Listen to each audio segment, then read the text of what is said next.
स्वागत है आप सबका अपना चैनल MS गिल इंफोटेनमेंट में। आज हम आपको बाबा अटल राय जी, जो कि गुरु हरगोबिंद जी के पुत्र थे, उनकी कथा सुनाएंगे। बाबा अटल राय गुरु हरगोबिंद के पुत्रों में से एक थे। वह गुरु का पुत्र थे, इसलिए लोग उन्हें बाबा कहते थे और वे उसके साथ एक राजकुमार की तरह व्यवहार करते थे।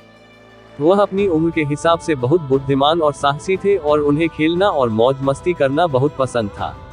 वह बहुत मेधावी थे, कभी कभी वह बातें करता था और भले ही वह मजाक कर रहे हो, वे तर्कसंगत हो जाते थे। उनके पिता गुरु महाराज जी ने कहा, भगवान ने बहुत शक्ति दी है, इसका व्यर्थ दिखावा मत करो। यदि आप इसका उपयोग करना ही चाहते हैं तो सावधानी और समझदारी से करें, इसे छोटी छोटी बातें पर रूठा मत करो। बाबा अटल ने उत्तर देते हुए कहा, मैं नदी की तरह हूँ और आप सागर की तरह हो, वैसे भी सब कुछ आपको ही आता है। बाबा अटल को खेल खेलना बहुत पसंद था। वह और उनके दोस्त हमेशा बल्ले और गेंद के रूप में कोई खेल खेला करते थे। वे बारी बारी से गेंद फेंकते और मारते। अटल जी के सबसे अच्छे दोस्तों में से एक का नाम मोहन था। एक दिन जब वे गेंद खेल रहे थे तो देर हो गई। मोहन की बारी के बाद बाबा अटल जी की बारी थी और इससे पहले कि अटल अपनी बारी लेते, बहुत देर हो गई थी।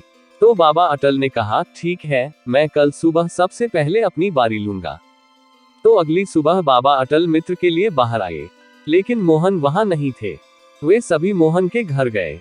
उसके माता पिता रो रहे थे, हमारा बेटा, वह मर गया। रात में एक कोबरा सांप उसके कमरे में घुस आया और उसे काट लिया। अब उसे मरे हुए कई घंटे हो गए हैं।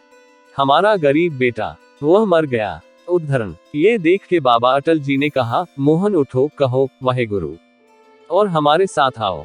फिर अकल्पनीय घटना घटी। मोहन ने ऐसे जम्हाई ली जैसे वह नींद से जाग रहा हो।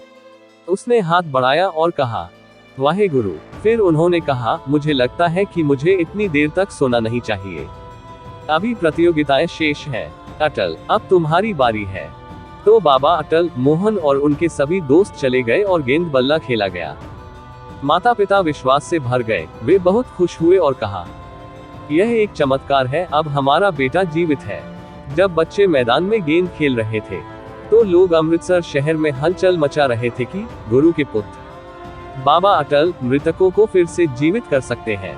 कई लोग इस चमत्कार से आश्चर्यचकित थे और मोहन के परिवार के लिए खुश थे।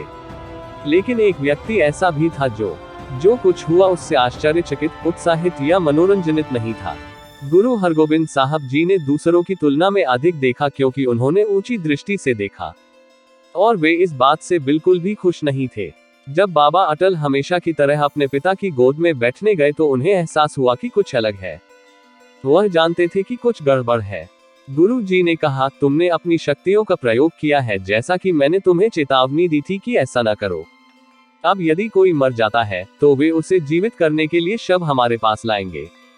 तुम किसे वापस लाओगे और किसे मरा हुआ छोड़ोगे, ये केवल ईश्वर को ही निर्णय करना चाहिए कि कौन जीवित रहता है और कौन इस दुनिया को छोड़ देता है।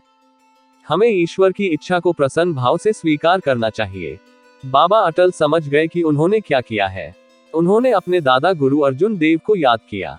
उन्हें याद आया कि कैसे गुरु अर्जुन ने खुद को प्रताड़ित होने दिया, जबकि वह दर्द से बाहर निकलने के लिए चमत्कार कर सकते थे। उन्हें चीजों की सच्चाई याद आ गई। उन्होंने अपने पिता से कहा, हे सच्चे पातशाह, आप युगों युगों तक जीवित रहें। मैं अपने दोस्त को वापस ले आया और अब मैं समझता हूँ कि बदले में मुझे एक जीवन देना है और मुझे अपने सच्चे घर लौटना होगा। उन्होंने हरि मंदिर साहिब के पास सरोवर में डुबकी लगाई। फिर वह पाकरमा के चारों ओर 4 बार चले। वह बैठ गए और अपनी ठुड्डी अपने बल्ले पर टिका दी और शांति की प्रार्थना, सुखमनी साहिब का पाठ किया। जब उन्होंने बानी समाप्त कर ली तो उन्होंने सिर झुकाया और अपना शरीर त्याग दिया। गुरु ने ये सुना तो बोले, बाबा अटल का नाम सदैव अमर रहेगा। उन्होंने ईश्वर की इच्छा के आगे समर्पण कर दिया। 9 वर्ष की अल्पायु में उन्होंने अपना शरीर छोड़ दिया और एक ओमकार में विलीन हो गए। गुरु ने बाबा अटल के सम्मान में एक मंदिर बनाने का आदेश दिया। यह आज भी खड़ा है, 9 मंजिल ऊंचा, और इसे बाबा अटल कहा जाता है। धन्य है वे संत जो नाम में विलीन होकर ईश्वर की इच्छा को मधुरता से समझते हैं और स्वीकार करते हैं। अपना कीमती समय निकालकर साखी सुनने के लिए सभी प्रिय मित्रों को धन्यवाद। और अधिक सिख ऐतिहासिक साखियां सुनने के लिए हमारे साथ बने रहें। वाहेगुरु जी दा खालसा, श्री वाहेगुरु जी दी फतेह।